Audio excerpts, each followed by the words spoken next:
का सरबराह ये कह दे कि ये नया पाकिस्तान है, और नया पाकिस्तान में तो ऐसे ही होगा ना कि सिटिंग स्पीकर को घसीट के जेल में डाल दो, ये नया पाकिस्तान का कारनामा है, पहले कभी नहीं हुआ था। आपको भी डरना चाहिए, आपको डरना चाहिए। आगा सिराज दुरानी की गिरफ्तारी, कौमी असम्बली का हंगामा खेज इजलास, खुर्शीद शाह बरस पड़े। असम्बली के सरबराह को ऐसे पकड़ने वाला रवैया नाकाबिले कबूल। ऐसा करके क्या साबित करना चाहते हैं? पाकिस्तान के तमाम इदारे पार्लियामेंट से नीचे हैं। खुर्शीद शाह का इजहार ख्याल, कहा क्या जेलें सिर्फ सियासतदानों के लिए बनी हैं, किसी और का एहतसाब कभी नहीं किया गया। अगर ये समझते हैं कि नैब का कानून जो है वो उनको एक ऐसी पावर्स देता है जो कि नहीं होनी चाहिए, आप काला कानून कह रहे हैं, लेकिन मैं आपसे पूछता हूं, क्या आप सोए हुए थे 5 साल? क्यों नहीं आपने कानून को तब्दील किया? क्या 5 साल सो रहे थे? पहले नैब कानून क्यों नहीं बदला? कोई गिरफ्तार हो रहा है तो पार्लियामेंट को ढाल न बनाए। नैब आजाद इदारा है, वजीर आजम से हिदायत नहीं लेता। जुल्म के ये ज़ाब्ते आपके ही बनाए हुए हैं। शफकत महमूद का ऑपोजिशन को 2 टोक जवाब। खुर्शीद शाह की तकरीर के बाद हुकूमती जवाब पर ऑपोजिशन का शोर शराबा, नारेबाजी करते रहे।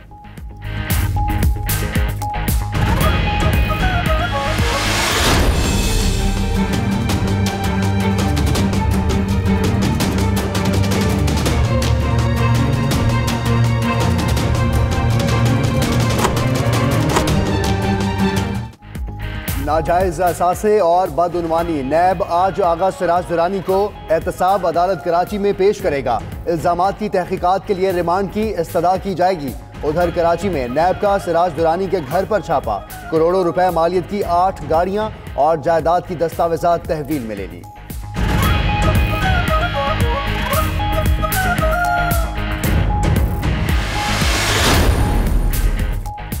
एहतसाब के नाम पर तमाशा हो रहा है। वजीरों को कौन इत्ला देता है कि पीपी का फलां लीडर गिरफ्तार होने वाला है? हम हर प्लेटफॉर्म पर जाएंगे और मुकाबला करेंगे। सईद गनी बरस पड़े। शहला रजा बोली, आगा सिराज दुरानी इस्तीफा क्यों दे? क्या इमरान खान और परवेज खटक मुस्ताफी हुए?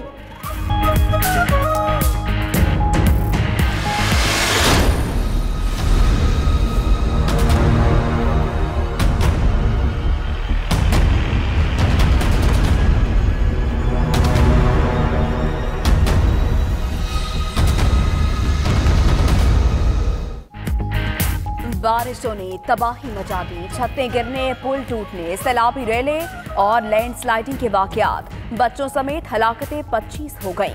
मुल्तान में घर की छत गिरने से 3 बच्चों समेत 4 अफराद जाँ बहक। रुझान में मियाँ बीवी, गुजरावाला में स्कूल टीचर। नौशहरा में 2 भाई छतों से गिरने से जाँ बहक। हप में सैलाबी रेले से 3 लाशें निकाल ली गईं।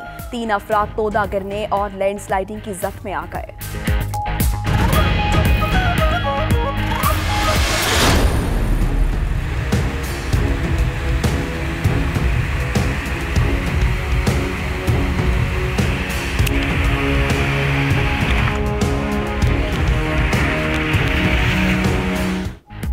बलोचिस्तान में सूरत हाल out of control. Lasbela, Panjgur, Turbat और अवरान सबसे ज्यादा मुतासर। इमरजेंसी नाफिज कर दी गई। पाक फौज के 4 हेलीकॉप्टर भी इमदादी सरगर्मियों में हिस्सा ले रहे हैं। बारिशों और सैलाब से दर्जनों देहात मुतासर हुए। जमीनी राबता मुनक़ता होने से सैकड़ों अफराद फंस गए। उधर बर्फानी तोदा गिरने से लवारी टनल भी बंद हो गई।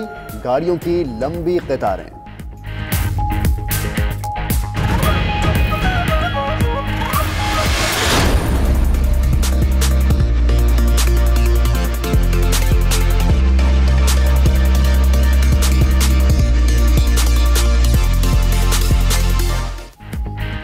बादलों का बरस बरस कर जीना भरा। मुल्क भर में बारिश की तवील इनिंग्स। लाहौर, इस्लामाबाद, रावलपिंडी, जेहलम, अटक, मरी, एबटाबाद में वक्फे वक्फे से झड़ी लगी रही। फैसलाबाद और नारोवाल में मूसलाधार बारिश के बायस नशेबी इलाके ज़ेरे आब आ गए।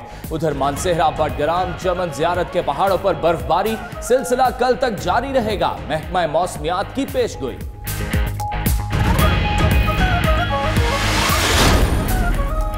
वजीर आज़म इमरान खान की ज़ेर सदारत वफाकी काबीना की आज अहम बैठक। काबीना इजलास में 13 निकाती एजेंडा ज़ेर गौर आएगा।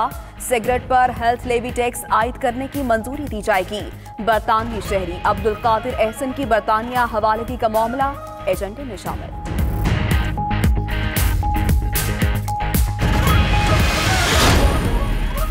वज़ीर आज़म ने कौमी सलामती कमेटी का इजलास आज तलब कर लिया। आर्मी चीफ और दीगर सर्विसेज चीफ शिरकत करेंगे। कई वज़रा, हसास इदारों के सरबराहान और दीगर सिक्योरिटी हुकाम भी शरीक होंगे। इजलास में पुलवामा ड्रामे, कुलभूषण केस, अफगान अमन अमल, सऊदी वली अहद के दौरे और सिक्योरिटी सूरत हाल पर गौर होगा।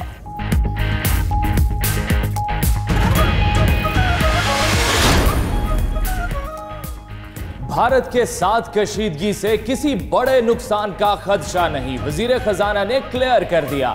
बोले FATF कल अपनी स्टेटमेंट जारी करेगा, खुशखबरी आ सकती है। IMF से मुज़ाकरात तकमीली मरहले में हैं, शराइत तय होने से पहले कुछ कहा नहीं जा सकता। असद उमर की 92 न्यूज से खुसूसी गुफ्तगू।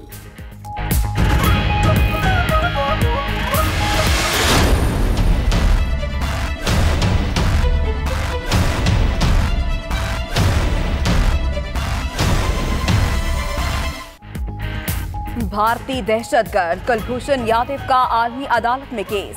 पाकिस्तान आज अपने हतमी दलाइल देगा। कुलभूषण ने हुसैन मुबारक के जाली नाम से पासपोर्ट बनवाया। भारतीय वकील ने मान लिया। मामले पर रिलीफ भी मांग लिया। मामला सिविल अदालत भेजने की इस्तदा भी कर दी गई।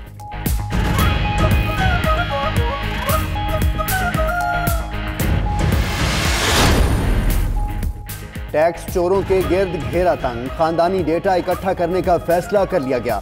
ज़राए के मुताबिक अहम कारोबारी शख्सियात और जायदादें रखने वालों के अजीज़ व अकारिब मालूमात इकट्ठी की जाएगी। FBI टैक्स ना देने वालों की फैमिली की जायदादों की जांच पड़ताल भी करेगा।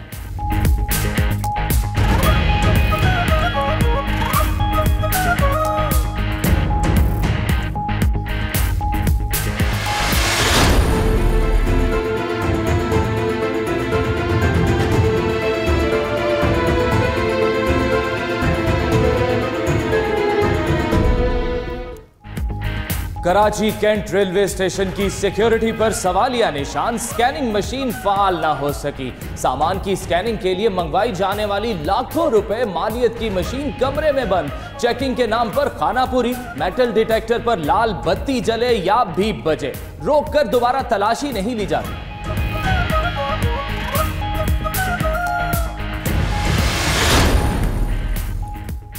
रावलपिंडी का मिसरियाल रोड टूट फूट का शिकार, शहरी अजियत से दो चार। तजावुजात की भरमार के बायस ट्रैफिक जैम रहना मामूल बन गया। कई मकामात पर बड़े गढ़े हादसात का सबब बनने लगे। अवामी नुमाइंदे वोट लेने के बाद गायब, मकीनों का कोई पुरसाने हाल नहीं।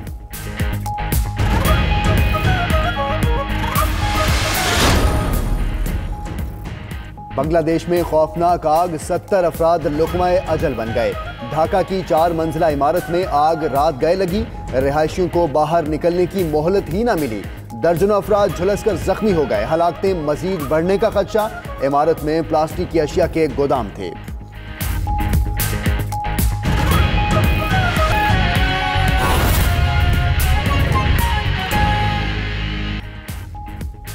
बिस्मिल्लाहिर्रहमानिर्रहीम, अस्सलाम वालेकुम। 92 न्यूज़ के साथ मैं हूं सदफ यासर। और दुनिया के सबसे बड़े 360 डिग्री वर्चुअल स्टूडियो में हम आपको खुशामदीद कहते हैं।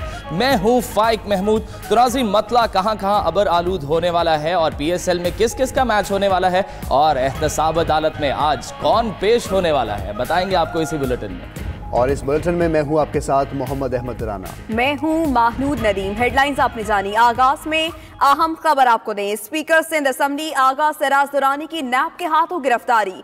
कौमी असेंबली का हंगामा खेज इजलास हुआ। कौमी असेंबली में पीपल्स पार्टी का शदीद एहतजाज किया गया। अरकान शोर शराबा और नारेबाजी भी करते रहे। पीपल्स पार्टी अरकान ने स्पीकर डाइस का घेराव किया और एजेंडे की कॉपीज भी फाड़ दी। शदीद एहतजाज के बाद स्पीकर कौमी असेंबली असद कैसर को इजलास मुलतवी करना पड़ा। स्पीकर सिंध असेंबली आगा सिराज दुरानी की नैब के हाथों गिरफ्तारी के बाद कौमी असेंबली का हंगामा खेज इजलास हुआ। इसी पर बात करेंगे। हमारे साथ मौजूद हैं शहरियार खान। शहरियार खान, बताएगा इजलास की कार्रवाई क्या रही और क्यों हंगामा राय की गई? जी बिल्कुल, आज पीपल्स पार्टी ने जो तयशुदा था, कल भी इसी तरह हाउस बिजनेस एडवाइजरी कमेटी में, इसीलिए अपोजिशन की जानिब से ये यकीन दहानी स्पीकर के बार बार कहने पर भी नहीं कराई जा सकी कि एहतजाज नहीं किया जाएगा। वजीर आजम की आमद के मौके पर, इसीलिए वजीर आजम कल आए भी नहीं इजलास में। आज अपोजिशन ने इस बात पर शदीद एहतजाज किया और सैयद खुर्शीद शाह का कहना था कि सिंध असम्बली की सबसे पुरानी असम्बली है पाकिस्तान की, और उसका स्पीकर जो है आज यहाँ पर कौमी तराना अब बजाया जाता है, जबकि सिंध असम्बली में 70 साल पहले ये तराना बजाया गया था। इसलिए सिंध असम्बली के स्पीकर को इस तरह से गिरफ्तार करना वो किसी सूरत कबूल नहीं है, और ये पैगाम दिया जा रहा है कि सिंध को दीवार के साथ लगाया जा रहा है। उसके बाद जब शफकत महमूद को माइक दिया गया पीटीआई के रुकन को, तो तमाम अपोजिशन अरकान अपनी नशिस्तों पर खड़े हो गए, उन्होंने डाइस बजाए। उसके बाद राजा परवेज अशरफ ने भी यही अल्फाज दोहराए और उनका यही कहना था कि हम इस पर एहतजाज जारी रखेंगे, और उन्होंने स्पीकर डाइस का घेराव किया